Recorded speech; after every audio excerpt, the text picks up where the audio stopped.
سوبارو كروس تريك، او خلينا طول الريفيو هنقول سوبارو علشان ده الاسم اللي انتوا عارفينه، مش لازم يعني نقول النطق الصح، خلينا الاسم علشان نسهل عليكم. الكروس تريك هي التطوير الاحدث من اكس في. اكس في العربيه اللي كنت لازم تقف تحترمها، والعربيه اللي كانت بتقدم استابيليتي ومستوى ثبات ومستوى قياده محترم جدا، لكن بطه بلدي، خلينا نكون صراحه كده، وكان ده تعليقنا الوحيد عليها. لكن البراند او سوبارو عموما انت لازم تحترم البراند والاسم ده، لان واحد من اليابانيين اللي بيقدموا مضمون حقيقي بجد. رجعت العربيه دي و2000 سي سي المره دي، الموتور اللي كنا بنتمناه من سنين، مع ارقام حلوه واتحسنت كتير قوي ومع تطويرات ممتازه. لكن الموتور ده جماركه ما بترحمش. هل العربيه دي قيمه مقابل سعر؟ وقيمه مقابل سعر لمين واللي محتاج ايه؟ تجربه طويله قعدنا فيها اكتر من 9 ايام، قعدت معانا العيد كله، ويعني عرفنا كل حاجه عن العربيه وبنحترمها جدا جدا. لكن هقول لكم تناسب مين وما تناسبش مين، خليكم متابعين معانا. كروس تريك العربيه دي معانا بقالها بالظبط دلوقتي ده اليوم التاسع، ان شاء الله نرجعها بعد العيد. وكانت تجربه في بدايتها الصراحه بسبب سعر العربيه.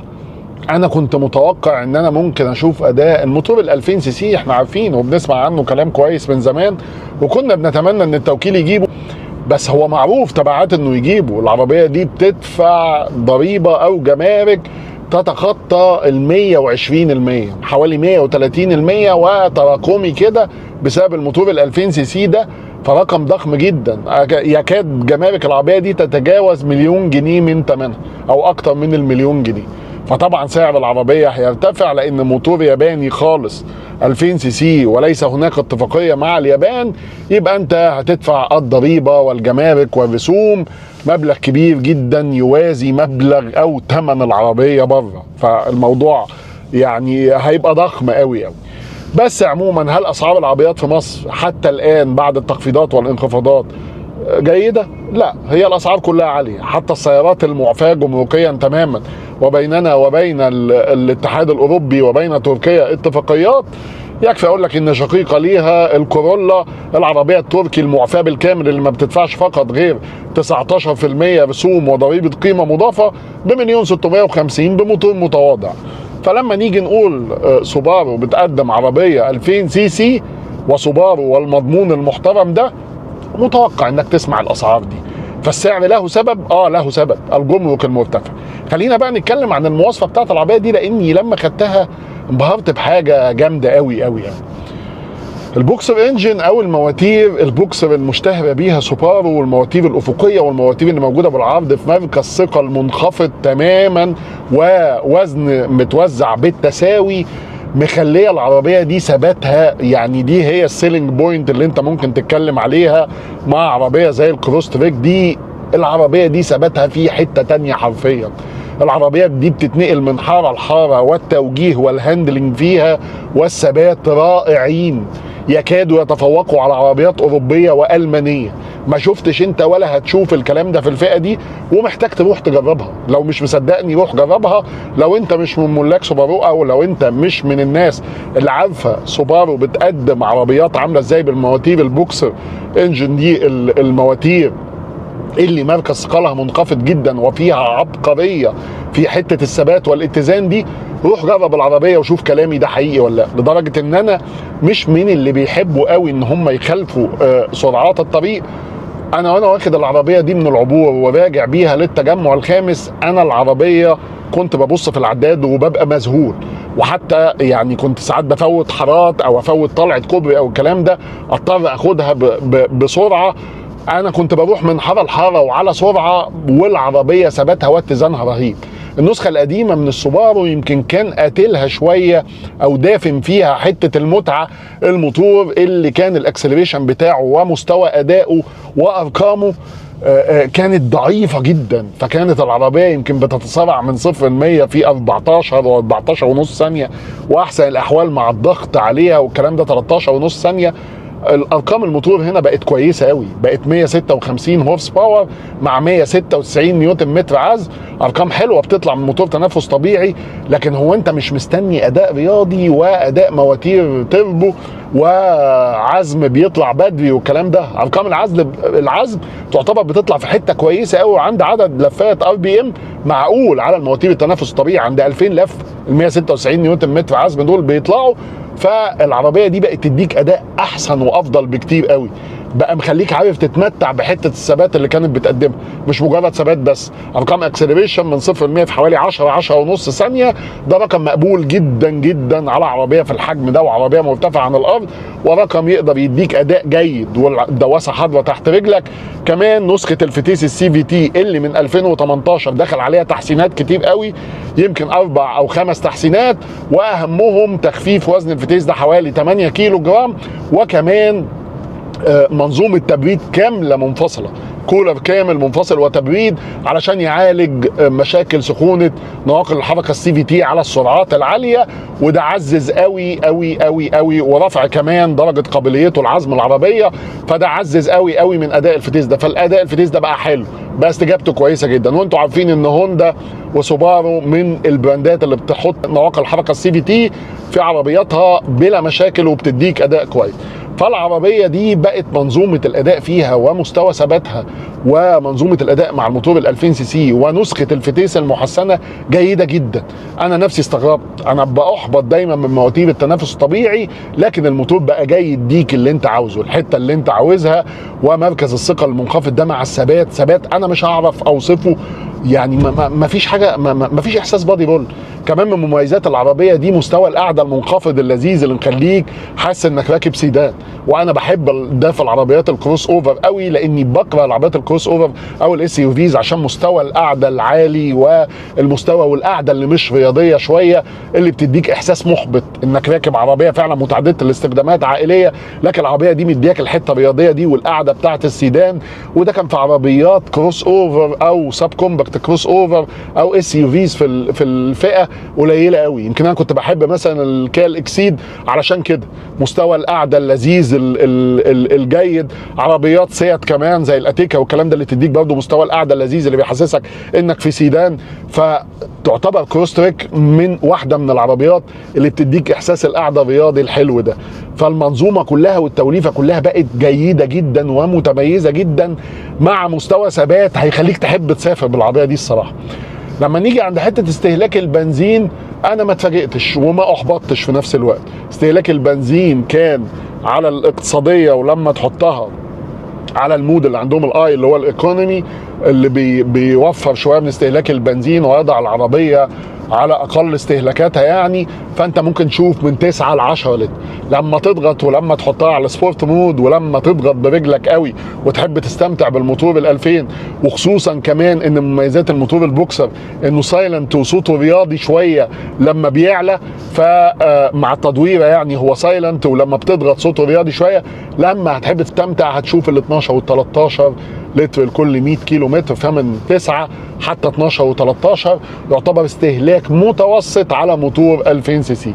ليس اقتصادي، ومش هتشوف ارقام اللي هي 6 و7، ده مش متوقع من موتور 2000 سي سي، ولكنه استهلاك يعتبر متوسط على موتور زي ده، بقى كبير وبقى حجمه اكبر، وكمان مركز ثقل منخفض زي ما قلت لك، ومستوى ثباته وثقل وزنه كمان عن الموتور القديم. ده معزز من ثبات العربيه اكتر من النسخه الاكس في القديمه، لان انا كنت جربت الاكس في، ايوه كانت ثابته وكانت رهيبه، وطول عمر عربيات سوبارو رهيبه. حتى انا متحيز يا جماعه لسوبارو، انا بحترم البراند ده زي ما بحترم هوندا كده في اليابان. انا بحب العربيات دي، وما تقدرش مهما كانت ظروف حتى بيعها في مصر صعبه ما تقدرش تقلل منها. انا حتى زمان من 5 سنين رحت عملت للسوبارو الامبريزا فيديو، وتقدروا ترجعوا له، قلت ليه الناس ما بتشتريش العربيات الحلوه دي؟ ليه الناس ما بتشتريش الامان المحترم ده ومستوى الثبات المحترم ده، وما بتشتريش الاعتماديه المميزه دي؟ فالحته بتاعت استهلاك البنزين والحته بتاعت الاداء وما تقدمه في متعه الاداء والثبات اتكلمنا عنه.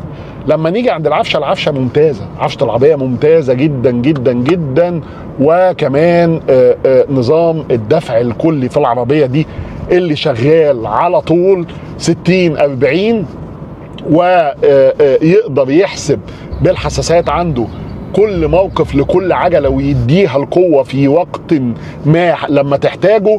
السيمتريكال AWD واحد من احسن انظمه الدفع الكلي اللي واخده جوائز في العالم، فسوبرو مميزه بيه.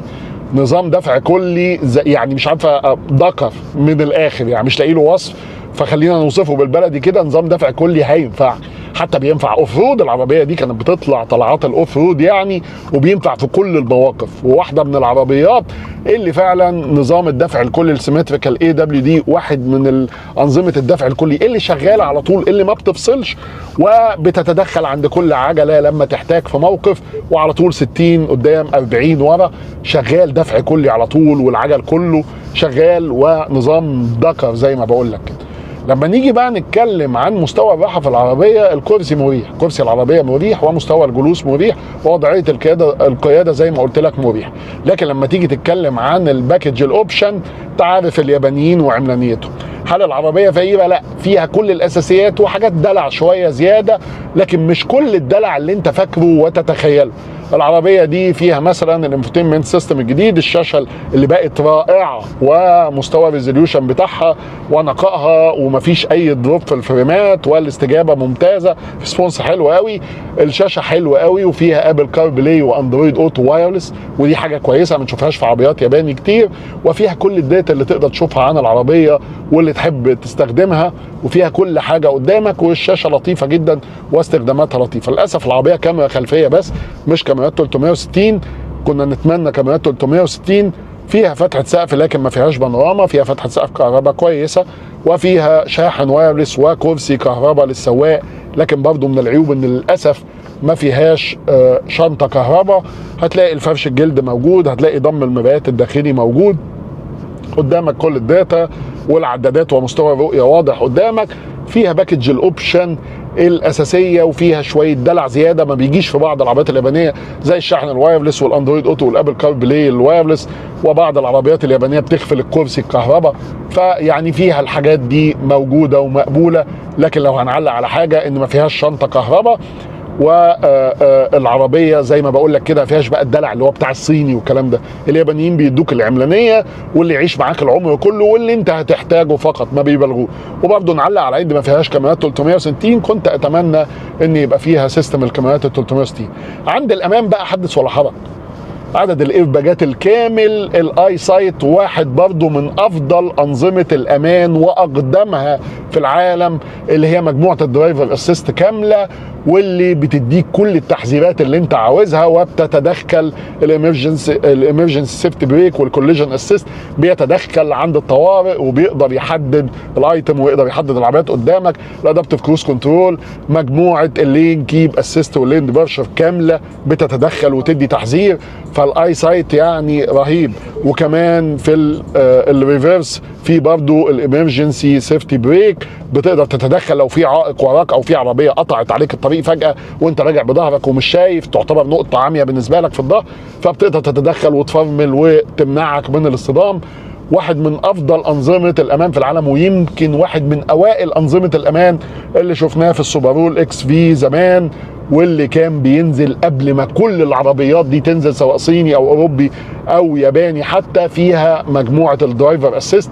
فالاي سايت واحد من افضل انظمه الامان، فدي برضو سيلينج بوينت تانية.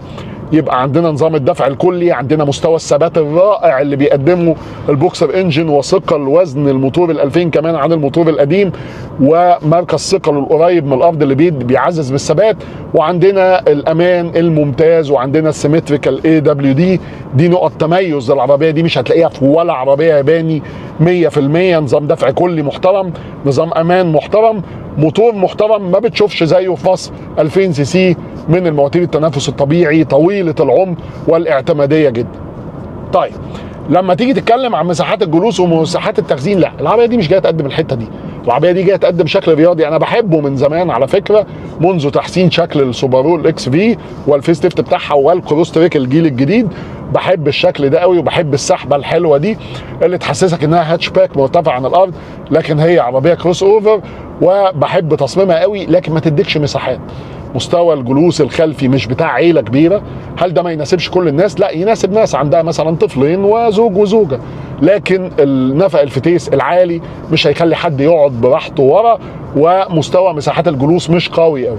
مستوى كمان التخزين، ورغم انه اتحسن شويه 395 لتر، لكن برضه جاي يقدم حته رياضيه. العربيه دي مش بتاعت مساحات تخزين ومش بتاعت عائلات كبيره، تصلح لناس عايزه اداء راسخ وعايزه اعتماديه وعربيه تعيش معاك سنين دون ان تشكو. عايز تريح دماغك، واخد مضمون واسم تقيل ياباني واعتماديه جيده، لكن مش جايه تديك حته المساحات والعائليه. فالعربيه دي ما عندهاش الحته دي.